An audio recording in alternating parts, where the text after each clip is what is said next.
সাহসটা দেয় বাংলাদেশে, সেটা ছিল মাননীয় প্রধানমন্ত্রী। উনি বলেছিলেন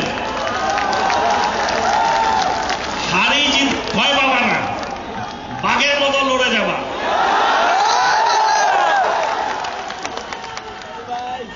এবং তারপর যখন চারটা প্র্যাকটিস ম্যাচ হেরে গেল, মনে তো ভয়, কিছুই ভালো লাগে না। তখন মাশরাফি ফোন করে বলল আপনি চলে আসেন, সব ঠিক আছে। একটু সাহস পেলাম।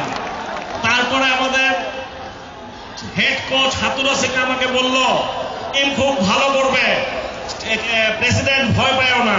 আরেকটু সাহস পেলাম এবং তারপর আমরা খেলা দেখতে গেলাম। এইবারের খেলায় কয়েকটা উল্লেখযোগ্য জিনিস ছিল। এখানে সবচেয়ে উল্লেখযোগ্য জিনিস যেটা ছিল, আমাদের একটা টিম ওয়ার্ক ছিল এবং একটা ছেলেও একটুও কাউকে ভয় পায় নাই ওখানটা। এই প্রথমবারের মতো ওয়ার্ল্ড কাপ খেলতে যাওয়া সৌম্য সরকার আর সাব্বির যে সাহসিকতার সাথে বিশ্বের অন্যতম বোলারকে যে তুলোধুলা করলো,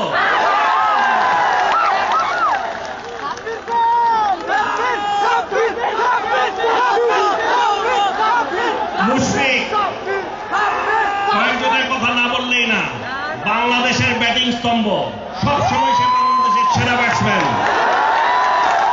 এই মুশফিক প্রথম দুটো ম্যাচ আমাদের জন্য খুব গুরুত্বপূর্ণ ছিল।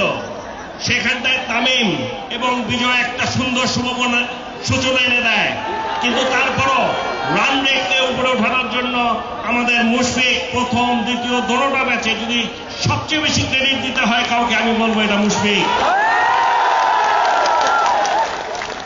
তারপর আমাদের রিয়াদ শুধু বাংলাদেশের পক্ষে প্রথম সেঞ্চুরি না, সারা বিশ্বে এখন তার ওই সেঞ্চুরিগুলো বারবার মানুষ দেখছে। সেঞ্চুরি বাংলাদেশের পক্ষে। আপনার তাসকিন, সেই 1 বছর হয়ে আসলো দলে, সেই তাসকিন আমাদের বাংলাদেশের হাইয়েস্ট উইকেট টেকার, 9টা উইকেট দিয়েছে। সাকিব নিয়েছে 8টা,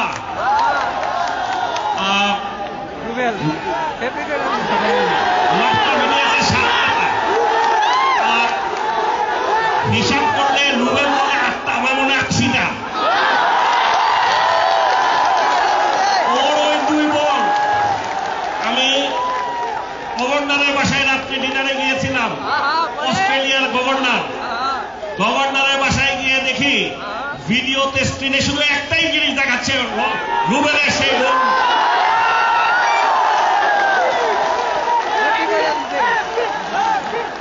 আগে আমরা বিদেশের টিমগুলোকে বাংলাদেশে খেলার জন্য সবসময় বলতে হতো প্লিজ আসেন।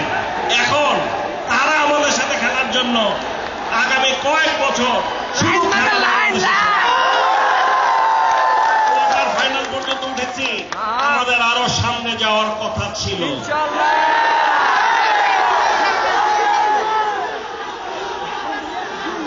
আমরা ক্রিকেটের লোক, ক্রিকেটীয় ভাষায় কথা বলবো, ক্রিকেটীয় ভাষায় জবাব দিব। সামনে ভারত আসছে বাংলাদেশে, সাউথ আফ্রিকা, সবাই আসবে। আমরা আমাদের শ্রেষ্ঠ খেলা দিয়ে তাদেরকে বুঝিয়ে দিব বাংলাদেশকে হারানো এত সহজ। আমাদের পাকিস্তান সিরিজ দিয়ে শুরু হচ্ছে, আপনারা জানেন এ মাসেই। আপনারা দোয়া করবেন। আর আমরা একটা জিনিস খেলোয়াড়দের কাছ থেকে যাব, যে সাহস, যে উদ্দীপনা, যে টিম ওয়ার্ক আমরা ওয়ার্ল্ড কাপে দেখেছি, আমরা বাংলাদেশেও সেটা দেখতে চাই। তাহলে আমাদের সাথে কেউ দাঁড়াতে পারবে না। আপনারা সকলে সুস্থ থাকুন, ভালো থাকুন। জয় বাংলা, জয় বঙ্গবন্ধু।